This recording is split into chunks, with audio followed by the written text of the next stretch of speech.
और आज की सबसे बड़ी खबर अपना बिहार में आप देखेंगे। बिहार में लगातार कोरोना मरीजों की संख्या बढ़ रही है और कोरोना की धमक अब राजधानी पटना में बीजेपी दफ्तर तक पहुंच गई है। कल बीजेपी दफ्तर से जांच के लिए करीब 100 कर्मचारियों और नेताओं के सैंपल इकट्ठा किए गए थे, जिनमें से 75 लोगों में कोरोना पॉजिटिव पाया गया है। इन 75 लोगों में बीजेपी के 24 नेता शामिल हैं, जिनका रिपोर्ट पॉजिटिव आया है। इसमें संगठन महामंत्री नागेंद्र नाथ, प्रदेश महामंत्री देवेश कुमार, प्रदेश उपाध्यक्ष राजेश वर्मा और राधा मोहन शर्मा का नाम शामिल है। ये तमाम नेता वर्चुअल रैली को लेकर लगातार बैठकें कर रहे थे और पार्टी की दूसरी बैठकों में भी शामिल हो रहे थे। अब जब रिपोर्ट आ गई है, इसके बाद तमाम नेताओं को क्वारंटीन किया गया है।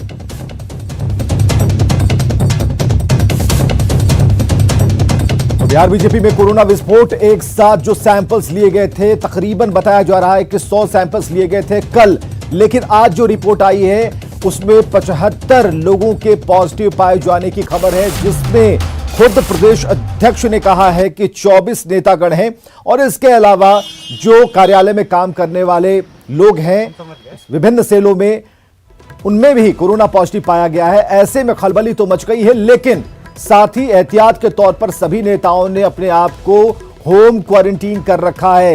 एक और चौंकाने वाली बात हम आपको बताते हैं।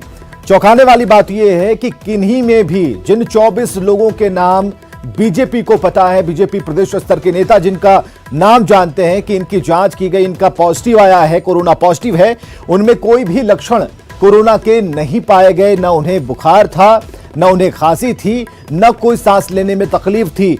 यानी अब जो कोरोना ने अपना रूप बदला है उसका असर साफ तौर पर देखा जा रहा है। हालांकि यह प्रारंभिक जांच रिपोर्ट आई है, इसके बाद और भी टेस्ट होंगे और उसमें और भी कुछ पता चल पाएगा। तो फिलहाल 24 नेता कोरोना पॉजिटिव हैं, यह बात खुद प्रदेश के अध्यक्ष संजय जायसवाल ने स्वीकारा है। उन्होंने कहा है कि हम लोग खुद क्वारंटीन में हैं और लोगों को भी उन्होंने कहा है कि आप दूरी बनाएं और जागरूक रहें, सचेत रहें।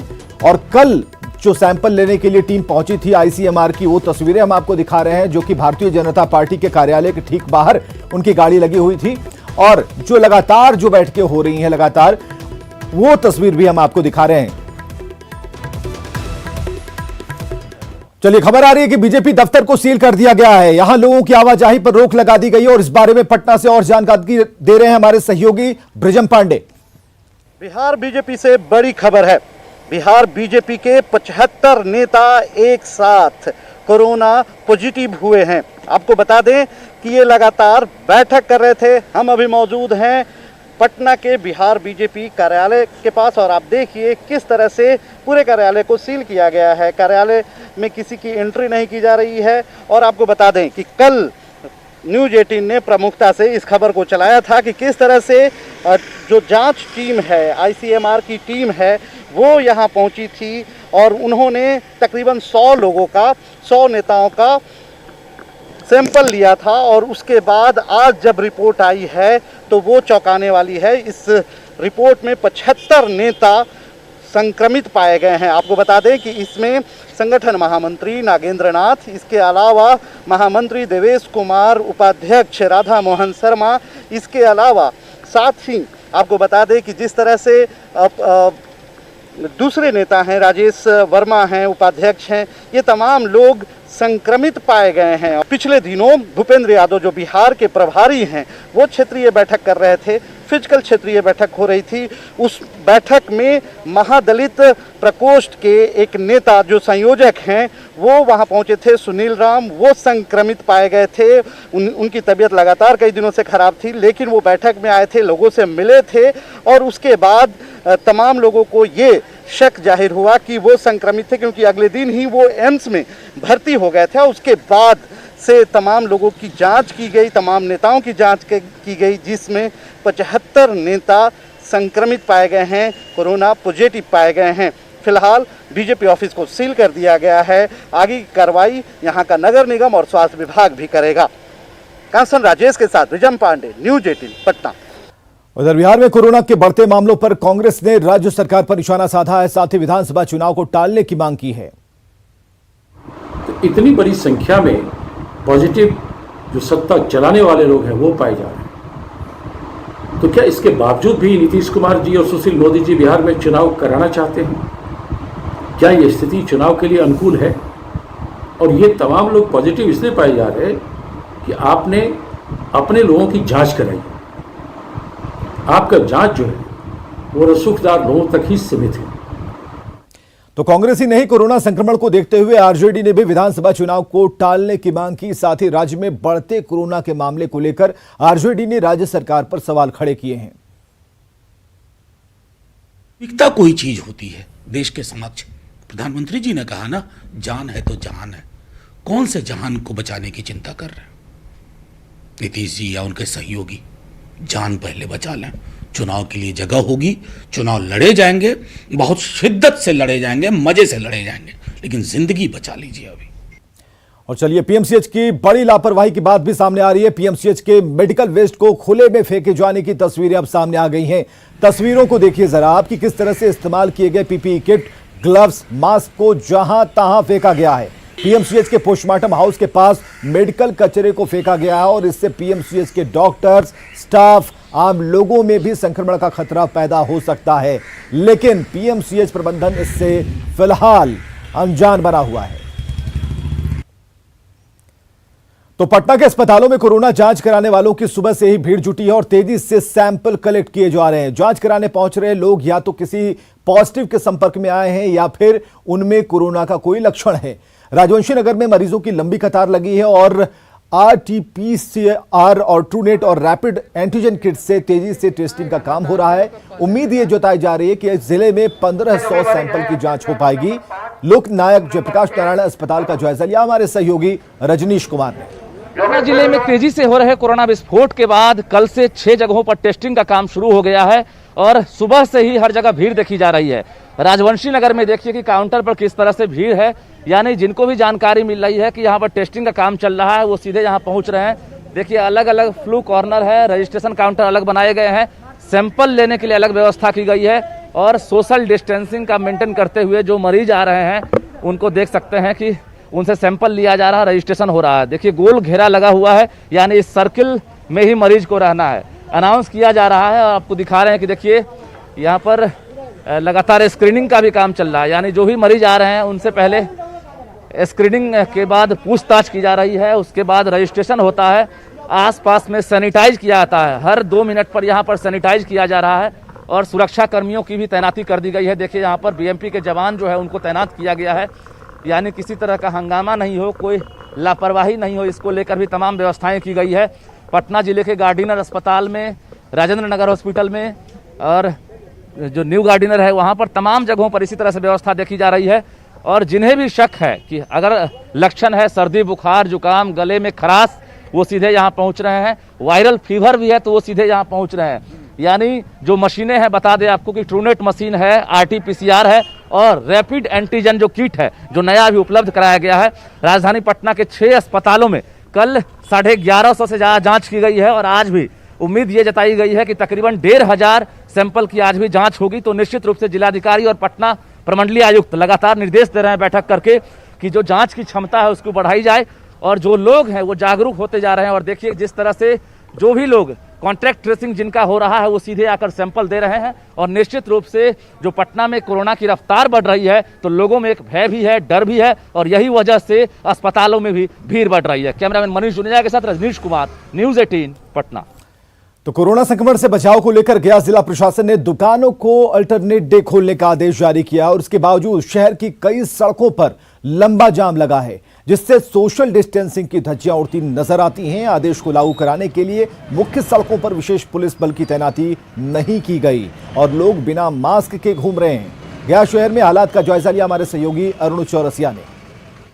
डिस्टेंसिंग का पालन कराने के लिए प्रशासन ने नई एडवाइजरी जारी की है, जिसमें दुकानों को अल्टरनेट डे खोलने का आदेश दिया है, लेकिन जो गाड़ियों की संख्या है उसमें किसी तरह की कमी नहीं हो रही है। यही वजह है कि लगातार सड़क जो है जाम है शहर के विभिन्न इलाकों की और ये जो सोशल डिस्टेंसिंग है उसकी धज्जियां उड़ रही है। सवाल है कि जहाँ पर ट्रैफिक पुलिस होना चाहिए वहाँ पर ट्रैफिक पुलिस नहीं है, जिससे कंट्रोल नहीं हो रहा है। एक चौराहा है, एन रोड चौराहा जो है मेन, सोशल डिस्टेंसिंग तो कहीं कहीं कुछ नज़र नहीं आ रहा। जो स्थिति है और प्रशासन का जो आदेश है वो आदेश तो निकाला है, लेकिन धरातल पर उसको लागू करने के लिए किसी तरह का इंतजाम नहीं किया गया है। सहयोगी विपिन के साथ अरुण चौरसिया, न्यूज़ 18 गया। और पूर्वी चंपारण कोरोना का हॉटस्पॉट बनता जा रहा है। यहां 130 नए कोरोना पॉजिटिव केस सामने आए हैं और इन सभी का आयुर्वेदिक तरीके से इलाज किया जा रहा है।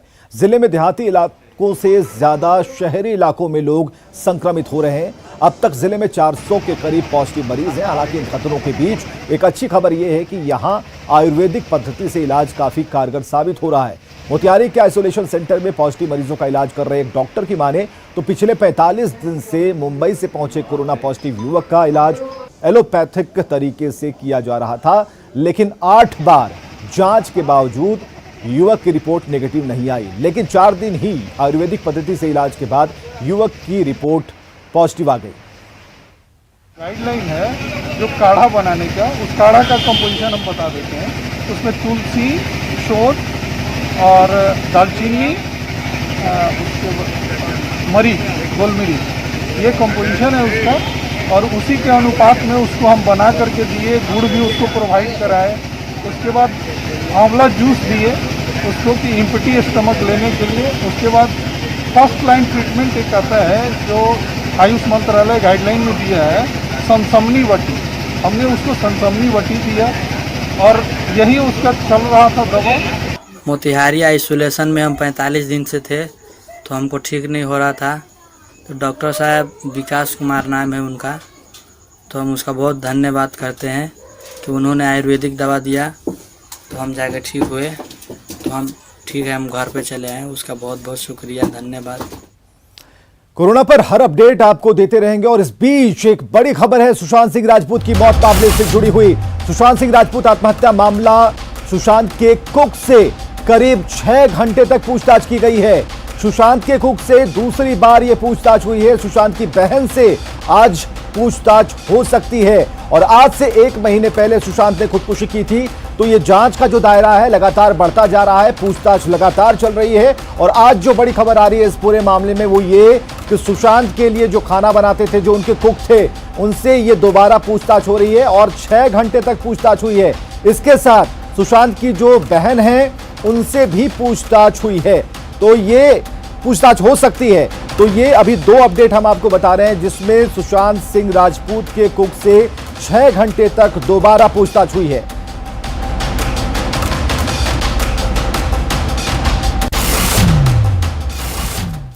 और पटना के दीघा के रामजी चक में क्वारंटीन सेंटर बनाने के विरोध में स्थानीय लोग सड़क पर उतर आए। लोगों का कहना है कि उनका इलाका अब तक कोरोना मुक्त है और अगर यहां क्वारंटीन सेंटर बनाया जाता है तो संक्रमण का खतरा यहां पैदा हो जाएगा।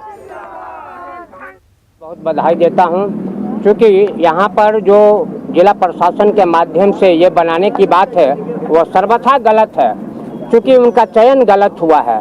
इसलिए कि यहाँ घनी आबादी है, राजकीय मध्य विद्यालय है, यहाँ छोटे छोटे बच्चे पढ़ते हैं और उस स्थिति में इस वैश्विक महामारी के इस रूप में इतनी बड़ी बीमारियां हैं और उसमें वैश्विक सेंटर बनाना कहाँ से उचित है। हम लोग यहाँ बीमारी का सेंटर नहीं बनाने देना चाह रहे हैं। हम लोग का बूढ़ा बच्चा सब लोग जितने भी मोहल्ला वाले हैं बचे हुए हैं और बचना चाह रहे हैं। इधर कोरोना के बढ़ते संक्रमण को देखते हुए पूर्व मध्य रेलवे ने पटना में 40 और पंडित दीनदयाल उपाध्याय जंक्शन पर 10 आइसोलेशन कोच लगा दिए हैं। पूर्व मध्य रेलवे के सीपीआरओ राजेश कुमार ने बताया है कि समय आने पर इन कोच को अलग अलग अस्पतालों से अटैच कर दिया जाएगा ताकि कोरोना संक्रमित मरीजों का इलाज हो पाए। सीपीआरओ राजेश कुमार ने न्यूज 18 से खास बातचीत की है।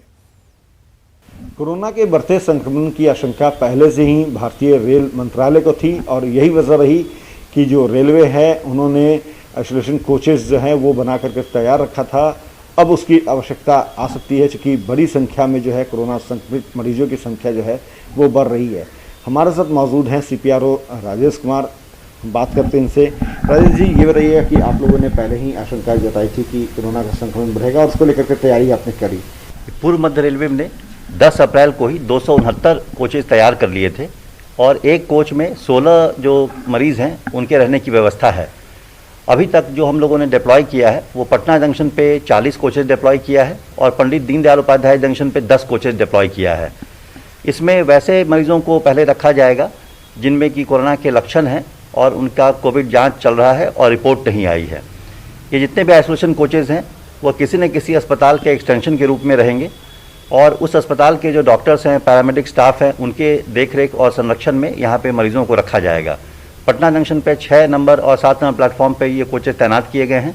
वहाँ प्रवेश और निकास के लिए बिल्कुल अलग व्यवस्था कर दी गई है ताकि हमारे जो आम यात्री हैं जो पटना जंक्शन का प्रयोग कर रहे हैं उन्हें किसी प्रकार की कठिनाई न हो। इन कोचेज़ में जो भी यात्री आएंगे इनके इलाज के लिए राज्य सरकार और रेलवे के बीच में एक समन्वय स्थापित हो रहा है और उसके बाद यह तय किया जाएगा कि मरीजों का देखभाल करने के लिए किसकी क्या जिम्मेवारी रहेगी। राजेश कुमार हैं जो सीधे तौर पे कह रहे हैं कि रेलवे ने जो व्यवस्था करी थी उसको जो है राज्य सरकार को प्रोवाइड करा दिया गया है, चाहे पटना स्टेशन हो, दीनदयाल उपाध्याय जंक्शन हो, सभी जगहों पे जो है रेलवे कोचेज जो है आइसोलेशन कोचेज जो है वो खड़ी कर दी गई है। कैमरा पर्सन नीलमणि के साथ अमित कुमार, न्यूज़ 18 पटना। और इस बार का विधानसभा चुनाव मजदूरों के इर्द गिर्द रहने वाला है, लेकिन सरकार मजदूरों के हितों को लेकर कितना जागरूक है, इस अस्पताल की हालत को देखकर ये अंदाजा आप लगा सकते हैं। इस ईएसआई अस्पताल पर कोसी और सीमांचल क्षेत्र के 10 जिलों के मजदूरों को स्वस्थ रखने की जिम्मेदारी है, लेकिन अगर यहाँ इलाज हो तो मजदूर स्वस्थ कम होंगे, बीमार ज्यादा पड़ेंगे। इस अस्पताल में ना तो दवा है, ना डॉक्टर है, बुनियादी ढांचे की हालत आप देख सकते हैं। यह अस्पताल एक कलर के भरोसे चल रहा है। अस्पताल की दुर्दशा की जानकारी दे रहे हैं हमारे सहयोगी सुब्रत। ये कर्मचारी राज्य बीमा चिकित्सालय है और इसका स्वरूप आप देख सकते हैं क्या स्थिति में है, इससे आप अंदाजा लगा सकते हैं कि बिहार की राजनीति इस बार मजदूरों की इर्द गिर्द घूमने की बात कही जा रही है, लेकिन ये बेड की स्थिति है और आप देख सकते हैं इसी दवा के सहारे लगभग 5000 बीमित मजदूरों का इलाज किया जाता है। बड़ी बात है यह कटिहार का ही नहीं बल्कि कोसी सीमांचल के लगभग 10 जिले की मजदूरों को इलाज होता है, लेकिन एक भी डॉक्टर इस अस्पताल में नहीं है। एक लिपिक के सहारे यह अस्पताल चलता है और उन्हीं के द्वारा जो भी व्यवस्था होता है वह किया जाता है। क्या स्थिति है आइए जानते हैं यहाँ से लाभ लेने वाले मजदूर। क्या स्थिति है अस्पताल? बहुत बुरा स्थिति है सर ईएसआई का। हम यहाँ खड़ा होकर एक दोहा बोलना चाहते हैं, हम गरीबों की सहारा क्या है, ईएसआई में खड़ा है, मरने के सिवा दूसरा चारा क्या है। कि एक कंपाउंडर नहीं है, एक डॉक्टर अस्थायी डॉक्टर नहीं है, ना नर्स है, ना एम्बुलेंस की व्यवस्था है, ना पर्याप्त मात्रा में दवाई है। एक बीमित व्यक्ति अगर अभी अपना इलाज कराने चला गया तो उसका फर्स्ट एड, उसको बैंडेज भी नहीं लग सकता है, सुई लगना तो बहुत दूर की बात है, उसको बैंडेज भी नहीं लग सकता है। इस अस्पताल खुद मृतप्राय स्थिति में है। ऐसे में सरकार और जो विपक्ष मजदूरों के इर्द गिर्द बिहार विधानसभा के चुनाव को होने की दावा कर रहा है, उन लोग के दावा पर सवाल जरूर उठता है। सुब्रत, न्यूज़ 18 कटिहार।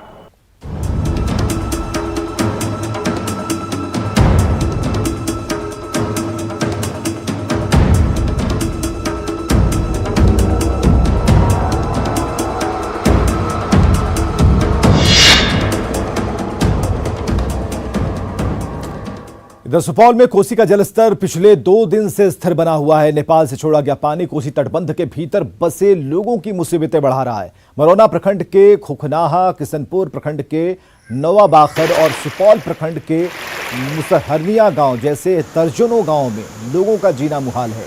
प्रशासन की अपील के बावजूद लोग घर छोड़ने को तैयार नहीं।